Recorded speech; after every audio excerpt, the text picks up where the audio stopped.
इंदापूर उपजिल्हा रुग्णालयातील लिफ्ट बंद असल्याने रुग्णांचे हाल, रुग्णांनी केला संताप व्यक्त. इंदापूर उपजिल्हा रुग्णालयातील डायलिसिस विभागात गेल्या महिन्याभरापासून रुग्णालयातील लिफ्ट बंद अवस्थेत असल्याने वयोवृद्ध आणि अशक्त रुग्णांना पायऱ्यांवरनं ये-जा करावी लागत आहे. यामुळे रुग्णांच्या त्रासात भर पडली असून रुग्ण आणि नातेवाईकांकडून तीव्र नाराजी व्यक्त केली जाते. लिफ्ट कधी सुरू होणार असा सवाल रुग्णांकडून रुग्णालय प्रशासनाला केला जातोय. सगळ्यात जास्त एक प्रॉब्लेम आहे की आम्हाला लिफ्ट नाही, आम्हाला जिना अजिबात चढता येत म्हणजे डायलिसिस असल्यामुळे चालता येत नसतं. तुमचं काय नाव काका? विजय देशमुख शेतकरी इंदापूरचे तुम्ही? टेम्पल व्हीलचेअर वगैरे आहे का तुम्हाला काय आणायला? प्रथम मजल्यापर्यंत आहे, तिथनं वर चालतच यावं लागतं, चढताच येत आता नाही. तुमचं वय 50च्या आसपास? हा 47. तुमच्यापेक्षा वयस्कर पेशंट असलं तर कसं आहे, करणार? पण त्यांना पण चालतच यावं लागतं. त्यांना वर कोण आणतं? नातेवाईक का डॉक्टर? काका म्हणून, मामा म्हणून आहेत. ही एक नातेवाईक. लिफ्ट बंद आहे याबद्दल तुम्ही कधी चर्चा केली का? बरेच वेळेस सरांना बोललो, हा, काय उत्तर मिळालं? काय कळवलं आहे, सांगितलं आहे. म्हणजे याला अर्थ असं म्हणायचं की लिफ्ट बंद आहे, तुम्हाला एक थोडं चालते ते. एखादं सिरियस पेशंट असतो डायलिसिस मला डिलिव्हरी चढता येत नाही, दाब लागते. दाब लागते. हो, चढता येत नाही. डायलिसिस सेंटर बद्दल काय तक्रार होती? नाही, बाकी सगळं चांगलं आहे. येऊ सिनियर डॉक्टर म्हणतात ते आलते का? एक वेळेस भेटले फक्त एक वेळेस. बरं, इथं तशा असुविधा आहेत असं म्हणते का? नाही, सुविधा चांगल्या आहेत डायलिसिसच्या, पण लिफ्टचं फार गंभीर. जगन्नाथ म्हणून डॉक्टर आलते का तुमचे? हा, भेटले होते. एकदाच? ते पण एकदा आणि राजेश सर पण एकदा. एकदा चालतं. नमस्कार. आज आम्ही उपजिल्हा रुग्णालय इंदापूर म्हणजे इंदापूरच्या कुप्रसिद्ध सरकारी दवाखान्यामध्ये गेलो होतो. गेल्यानंतर सुरुवातीला आम्ही आमचा केस पेपर काढला. केस पेपर काढून आम्ही एका डॉक्टरला भेटायला गेलो. तिथे सगळे शिकाऊ इंटर्न डॉक्टर बसले होते. त्यांना काय सांगतात आणि काय बोलतात त्यांचं त्यांनाच कळत नव्हतं. तिथे एक अल्पवयीन लहान मुलगा बसला होता. तो काही परप्रांतीय होता. त्याचा घसरून पडून हात मोडला होता. तो रात्री 12:30 वाजता आला होता, परंतु आज तागायत त्याला प्लॅस्टर केलेलं नव्हतं. म्हणजे आज सकाळी 11:30-12 जरी वाजले त्याच्या हाताला प्लॅस्टर केलेलं नव्हतं. त्यानंतर आम्ही तिथं जे मुख्य डॉक्टर होते आज ड्युटीवरती, साळुंके साहेब यांना निदर्शनास ती गोष्ट आणून दिली. त्यानंतर त्याला एक कच्चं प्लॅस्टर केले आणि त्याला बारामतीला रेफर केले. आम्ही तिथं फक्त बोलल्यामुळं त्याला आपल्या कच्चं प्लॅस्टर झालं. याचा अर्थ असा आहे की इंदापूरच्या सरकारी दवाखान्यामध्ये पक्का प्लॅस्टर करायची सुद्धा सुविधा आज रोजी उपलब्ध नाही. हे त्यांच्या ज्या कृतीनं दिसते. त्याचे शूटिंग आम्ही केलेलं आहे, ते लवकरच आम्ही तुमच्या समोर मांडू. दुसरी गोष्ट, आम्ही तिथं काही महिला भगिनी होत्या, ज्या म्हणजे आजी होत्या. त्यांचं वय 60-70 वर्षाचं होतं. त्यांना जिन्यातनं वरच जाता येत नव्हतं, कारण त्यांना दोघं धरून वर घेऊन चालले होते. तिथं आम्ही बघितलं तिथे लिफ्टच बंद होती. मग अशा पेशंट असणाऱ्या काय आजी होत्या, काय अपंग लोक होती, काय आजोबा होते 70-75च्या आसपास वयाचे. त्यांना लिफ्टची सुविधा लाखो रुपये खर्च करून जी लिफ्ट बांधली, ती लिफ्ट बंद होती. त्यामुळे त्यांना जिन्याने जावं लागलं.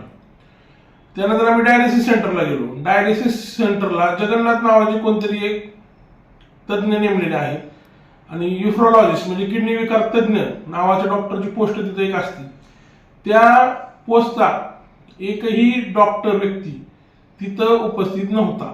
आम्ही तिथे चौकशी केल्यानंतर तिथे एक हिंदी भाषिक व्यक्ती होते. ते म्हणले की मी MBA हॉस्पिटॅलिटी केली.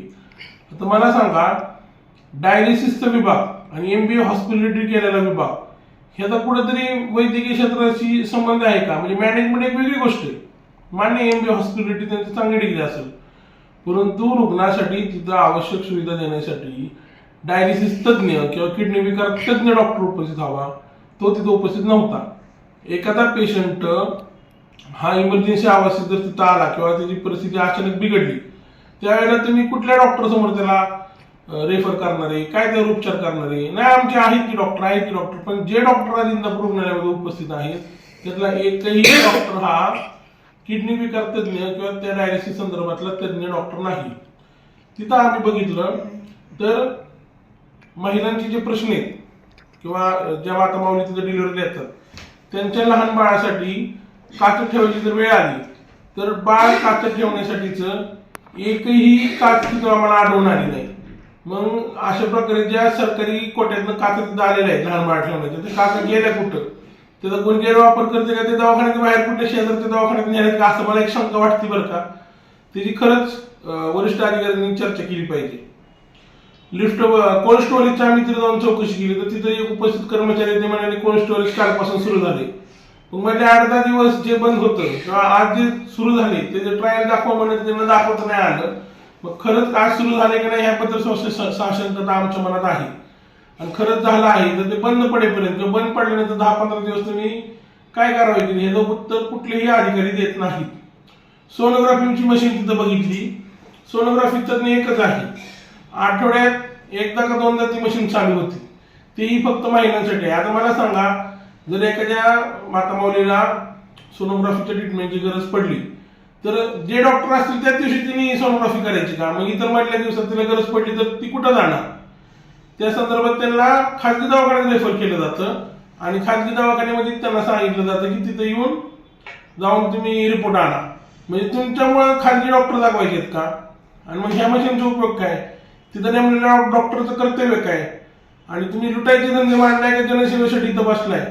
या प्रश्नाची उत्तर ज्या डॉक्टर साहेबांना देतात. आम्ही तिथं असणाऱ्या डीन डॉक्टरशी संपर्क केला फोनद्वारे भेटण्यासाठी आम्ही तिथे गेलो तर त्यांनी जाणीवपूर्वक संपर्क करण्याचं आणि बोलण्याचं टाळलं. माझ्याबरोबर आमचे काही पत्रकार बंधू पण तिथं होते. त्यांचे सुद्धा फोन उचलणे किंवा त्यांच्याशी संवाद साधण्याला त्यांनी नकार दिलेला आहे. डायलिसिस विभागाचे जे हेड आहेत ते गेल्या 2-3 महिन्यामध्ये फक्त एकदा आलेले. तिथं कुठलाही तज्ञ डॉक्टर उपस्थित राहत नाही. एका खाजगी कंपनीने डायलिसिसची कंत्राट दिलेली आहे पण त्यांच्याद्वारे पोहोचवण्यात जाणारी वैद्यकीय सुविधा ही अर्धवट पद्धतीची आहे. जर तिथं एखाद्या पेशंटला आणीबाणीची परिस्थिती उद्भवली तर त्या पेशंटची जबाबदारी कोण घेणार हे प्रश्न अनुत्तरित राहतात. असे शेकडो प्रश्न घेऊन हा सरकारी दवाखाना कोट्यावधी रुपयाची बिल्डिंग बांधून उभा आहे पण अनुत्तरित घेऊन राहतात. ऑक्सिजनचा प्लांट जो कोट्यावधी रुपयाचा ऑक्सिजनचा प्लांट आहे त्यामध्ये 1ही किलो ऑक्सिजन नाही. एखाद्या व्यक्तीवरती प्राणघातक हल्ला झाला किंवा त्याचा ऍक्सिडेंट झाला किंवा त्याला अटॅक आला आणि अशा वेळेला जर त्याला ऑक्सिजनची गरज पडली तर सरकारी दवाखान्यामध्ये 1ही किलो ऑक्सिजन उपलब्ध नाही. अशी कित्येक जे ऑक्सिजन दवाखान्याला संपलं नाहीये तर रुग्णालयाची रुग्णांचे आयुष्यच हे गॅसवरती आहे असं माझं म्हणणं आहे. त्याच्यावरती तत्काळ कारवाई झाली पाहिजे अशी माझी महाराष्ट्र राज्याच्या मुख्यमंत्री साहेबांना तसेच सर्व वैद्यकीय क्षेत्रातील अधिकाऱ्यांना विनंती आहे. धन्यवाद. जय हिंद, जय Maharashtra. Subscribe now and press the bell icon. Never miss an update.